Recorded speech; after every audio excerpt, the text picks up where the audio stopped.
All right, you ready to go? Here we go. Here's our herd hierarchy post-free agency. Herd hierarchy. Time is now. Let's go. The top 10 NFL teams according to Colin. Number 10. I'm calling my shot, Minnesota Vikings. Just go look at their coach and their offensive weapons. Number 1 receiver, number 2 receiver, tight end, running back, left tackle, O-line, top 12. I think Kevin O'Connell, the tall Sean McVay, is the best coach in the league that nobody talks about.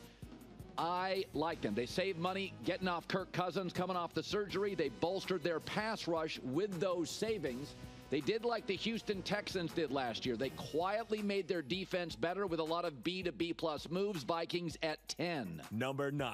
The Rams. I don't know how you replace Aaron Donald. If Aaron's coming back, I probably have them at 5 or 6 because I love their young players. They did bolster their interior O-line, and they bolstered their back-end defense. And I think Stafford and McVay, outside of Reed and Mahomes, you're talking offensive coach and quarterback. Stafford, McVay may be number 2 in the league, but I don't know if you can replace Aaron Donald. He is the first, second, or third best defensive player I've ever seen. He had a better pass rush rate last year being double-teamed than everybody else had single-team. That's how good he was. Number 8. The Buffalo Bills really pulling back. Now, they were better. Joe Brady took over as the OC, and they went 6-1 after Brady replaced Ken Dorsey. But too many losses for me. White, the cornerback, Leonard Floyd, Gabe Davis, Mitch Morse, and leaders on the back end defensively. So I don't think they'll be bad. Josh Allen will guarantee you win games. But I said your window to beat the Chiefs may have been this year. You got them at home. Kansas City was young, didn't have a defined number 1 receiver. I think Buffalo has hit their ceiling. They'll be good, not special going forward. Number 7. Cleveland. Listen, the Deshaun Watson contract has some limitations. I kind of feel like they are what they are.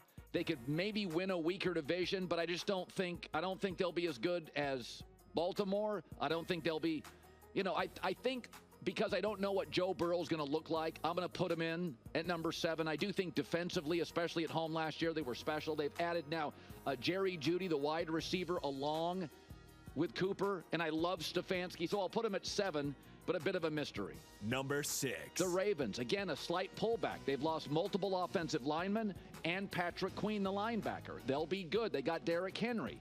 But again, the offensive line for Lamar Jackson, the run game is so crucial. They're very well run, so I don't think there'll be a huge drop-off. But multiple offensive linemen gone, your young athletic linebacker gone.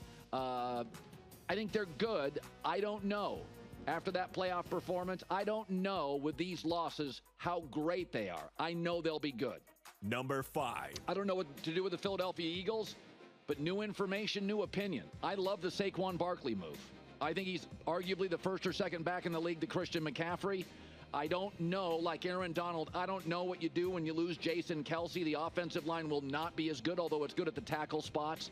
They've got 2 star receivers, always good at tight end, now a star running back. I like Jalen Hurts to rebound. They have 2 new coordinators.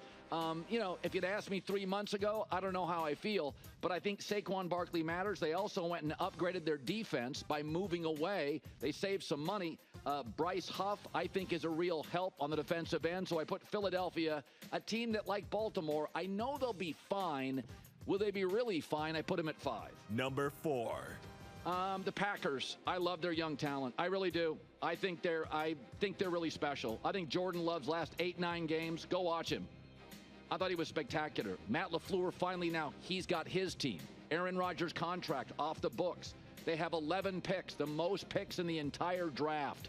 And they have a history of hitting on draft picks. They don't miss a lot of their early picks. Now that Jordan Love's a hit, they don't miss on their top picks.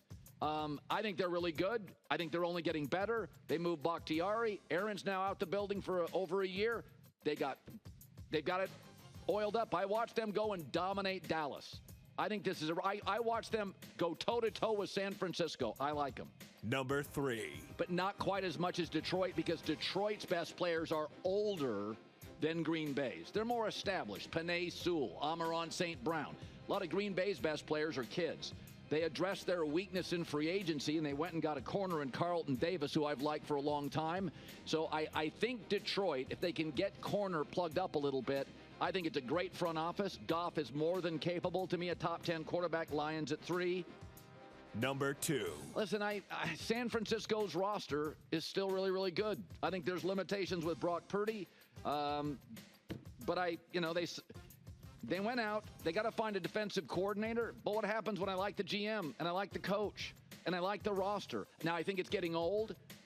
I think it's arguable that they have peaked and they're going to have a strong draft.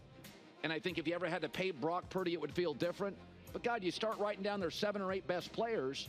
If I like Detroit, why wouldn't I like San Francisco? They have players like Detroit, except they're like 4 and 5 years older and already established. So I think I'm going to put them at number 2. Number 1. The Chiefs. The salary cap increase from the NFL allowed them to sign Drew Tranquill, because is going to stay there, and Chris Jones. Now, we still don't know what we're going to do with Snead at corner, but that McDuffie's a great corner. So I thought the winner, when the NFL gave everybody another $30 million, I thought the winner was the Chiefs, because they didn't have to move off 2 of their best defensive players. And they have a way of making wide receiver eventually work in the postseason, even if they don't really have anybody behind Rashee Rice that I trust.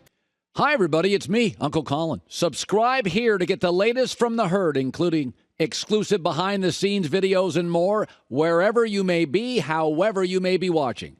Thanks again for making us part of your day.